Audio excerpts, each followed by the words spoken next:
नमस्कार दर्शकों, आप देख रहे हैं कानून टीवी की लीगल सीरीज।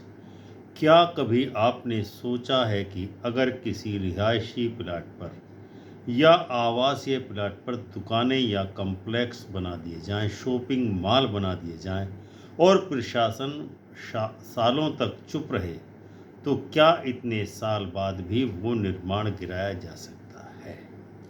क्या समय बीत जाने से अवैध निर्माण वैध हो जाता है? और अगर आपने किसी ऐसी दुकान में निवेश किया हो, तो क्या आपको भी बिना नोटिस के सब कुछ खोना पड़ सकता है?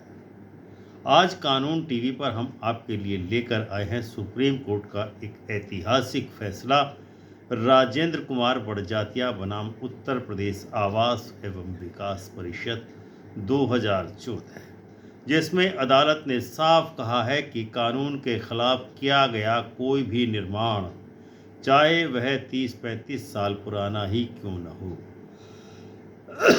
उसे वैध नहीं ठहराया जा सकता।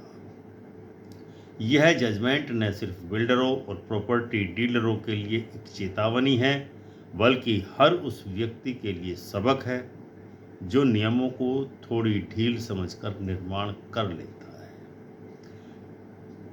यह मामला मेरठ उत्तर प्रदेश के शास्त्री नगर योजना नंबर 7 से जुड़ा हुआ है, जहां 1986 में वीर सिंह नामक व्यक्ति को आवास विकास परिषद ने एक रिहायशी प्लाट नंबर 661/6 आवंटित किया था, जिसमें शर्त साफ थी कि यह जमीन सिर्फ आवासीय उपयोग के लिए दी जा रही है।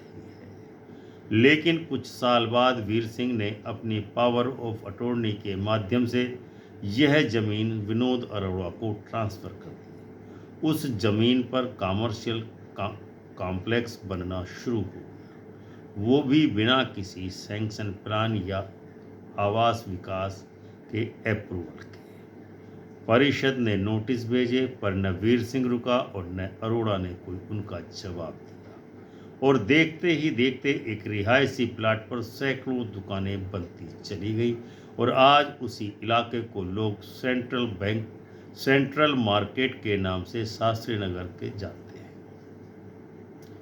साल 2011 में परिषद ने आखिरकार 31 मई 2011 को डिमोलिशन ऑर्डर यानी गैर कानूनी निर्माण गिराने का आदेश जारी किया, लेकिन स्थानीय प्रशासन और पुलिस की मदद न मिलने के कारण यह आदेश अमल में नहीं लाया जा सका, जिसके कारण परिषद ने इलाहाबाद हाई कोर्ट का दरवाज़ा खटखटाया।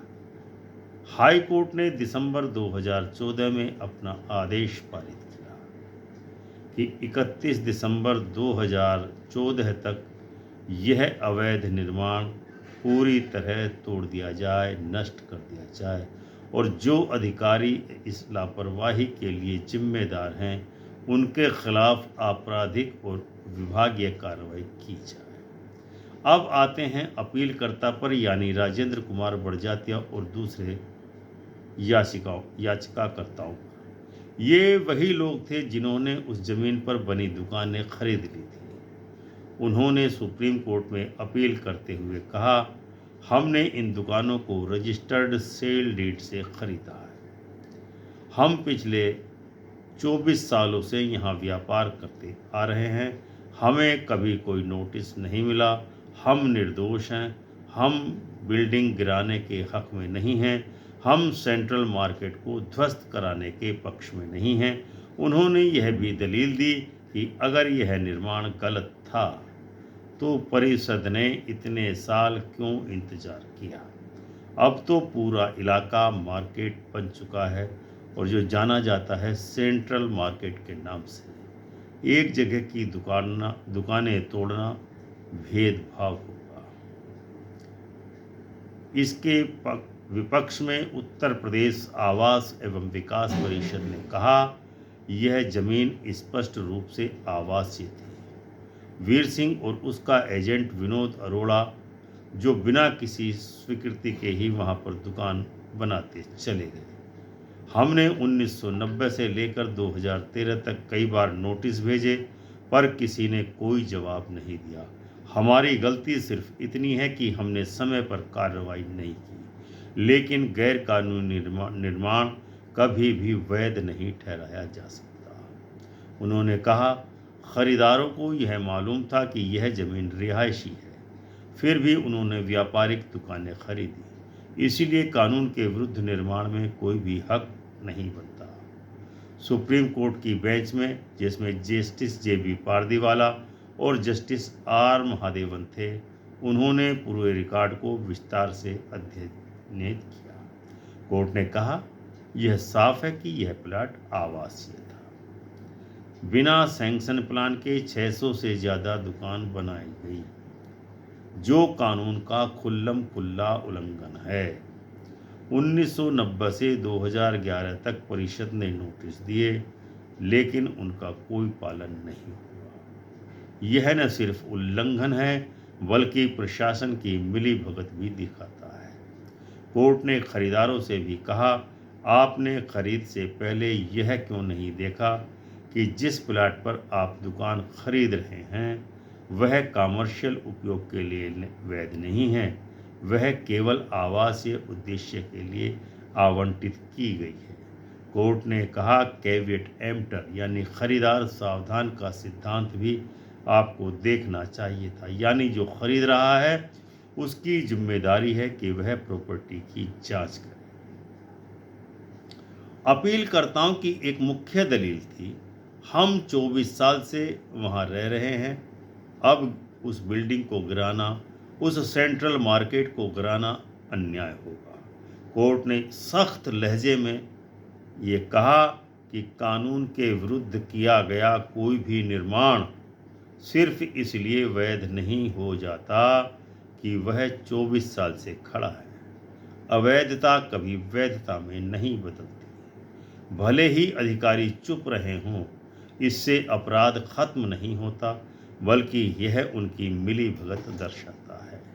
कोर्ट ने अपने फैसले में पुराने निर्णयों का हवाला दिया, जैसे number 1, Ramdas Shenoy versus town municipal council 1974। अवैध निर्माण पर खर्च हुआ पैसा उसे वैध नहीं बनाता। दूसरा जजमेंट था जे.आई. बिल्डर्स वर्सेस राधे श्याम साहू 1999, जिसमें कहा गया था कि अवैध निर्माण का केवल एक ही समाधान है, उसे तोड़ देना। तीसरा केस जो इसमें निर्णय आधार बनाया गया, ईशा एक्स्ट्रा अपार्टमेंट केस 2013 है, जिसमें कहा गया था कि कोई भी कोर्ट गैर कानूनी निर्माण को नियमित नहीं कर सकता, वरना पूरे देश में अराजकता फैल जाएगी। चौथा जजमेंट जो इसमें आधार बनाया गया, super tax versus Emerald court 2021। Builder और प्रशासन की मिली भगत से कानून का राज खत्म होता है, इसलिए अवैध निर्माण को सख्ती से गिराना जरूरी है। सुप्रीम कोर्ट ने सख्त चेतावनी दी आदेश पारित करते समय। जस्टिस आर महादेवन ने लिखा, भारत के हर राज्य और यूनियन टेरिटरी को इस जजमेंट की प्रति भेजी जाए, ताकि भविष्य में कोई अधिकारी या बिल्डर इस तरह के अवैध निर्माण करने की हिम्मत ना करे। कोर्ट ने कहा कि अगर अधिकारी समय रहते कार्रवाई नहीं करते तो उनके खिलाफ विभागीय और आपराधिक कार्रवाई होनी चाहिए। और ये भी कहा कि बिजली पानी व्यापार लाइसेंस सिर्फ उन्हीं इमारतों को मिले जिनके पास कंप्लीशन सर्टिफिकेट हो। कोर्ट के 12 मुख्य दिशा निर्देश इस प्रकार है। नंबर 1, हर बिल्डर से निर्माण शुरू करने से पहले यह शपथ ली जाए कि वह कंप्लीशन सर्टिफिकेट मिलने से पहले किसी को भी कब्जा नहीं देगा। नंबर 2, निर्माण स्थल पर अप्रूव्ड प्लान प्रदर्शित करना अनिवार्य हो। नंबर 3, अधिकारी समय समय पर निरीक्षण करें और रिपोर्ट दर्ज करें। नंबर 4, बिजली पानी जैसी सुविधाएं किसी निर्माण स्थल पर तभी मिलें जब इमारत वैध हो। नंबर 5, किसी भी अवैध निर्माण पर व्यापार लाइसेंस न दिया जाए। नंबर 6, जोनल प्लान का उल्लंघन करने पर तुरंत कार्रवाई हो। नंबर 7, विभागों के बीच सहयोग अनिवार्य हो। नंबर 8, अपील या नियमितीकरण के आवेदन 90 दिनों में निपटाए जाएं। नंबर 9, बैंक किसी इमारत पर लोन तभी दे जब ऑक्यूपेशन सर्टिफिकेट उस व्यक्ति के पास हो। नंबर 10, राज्य सरकारें इस फैसले को सर्कुलर के रूप में जारी करें। नंबर 11, उल्लंघन करने पर अधिकारियों पर विभागीय कार्रवाई हो। और नंबर 12, अवज्ञा करने पर कंटेम्प्ट ऑफ कोर्ट और प्रोसिक्यूशन दोनों होंगे क्रिमिनल रूप में। सुप्रीम कोर्ट ने कहा, हाई कोर्ट का आदेश सही है, सभी अपीलें खारिज की जाती हैं। और अंत में फैसला सुनाया, अपीलकर्ता 3 महीने में दुकानें खाली करें, परिषद 2 हफ्ते में निर्माण गिराए, दोषी अधिकारियों पर आपराधिक और विभागीय कार्यवाही हो, 10 लाख की जमा राशि अपीलकर्ताओं को वापस कर दी जाए। यह फैसला सिर्फ मेरठ के एक सेंट्रल मार्केट का नहीं, यह पूरे भारत के लिए चेतावनी है। हालांकि यह सेंट्रल मार्केट मेरठ के शास्त्री नगर में जो थी 25 अक्टूबर 2025 को ध्वस्त की जा चुकी है। चाहे आप बिल्डर हों, अधिकारी हों या संपत्ति खरीदने वाले हों, कानून की अनदेखी का परिणाम आखिर में विध्वंस ही होता है। अगर कोई प्लाट रिहायशी है तो उस पर दुकान या कम्प्लेक्स बनाना कानून के साथ छल है। और सुप्रीम कोर्ट ने यह साफ कर दिया है कि ऐसे निर्माण चाहे 24 साल पुराने हों, वह गिरेगा ही। दर्शकों, आप देख रहे थे कानून टीवी, जहां हम लाते हैं कानून का गहराई से विश्लेषण और हर फैसला जो देश की न्याय व्यवस्था को एक दिशा देता है। यह था आज का वीडियो पसंद आया हो तो वीडियो को लाइक एवं शेयर अवश्य करें। चैनल को सब्सक्राइब करके बेल आइकन का बटन दबाकर ऑल का ऑप्शन अवश्य चुनें। कल मिलते हैं फिर नए किसी जजमेंट के साथ, नए विश्लेषण के साथ। तब तक के लिए आज्ञा दीजिए। जय हिंद, जय भारत, जय संविधान।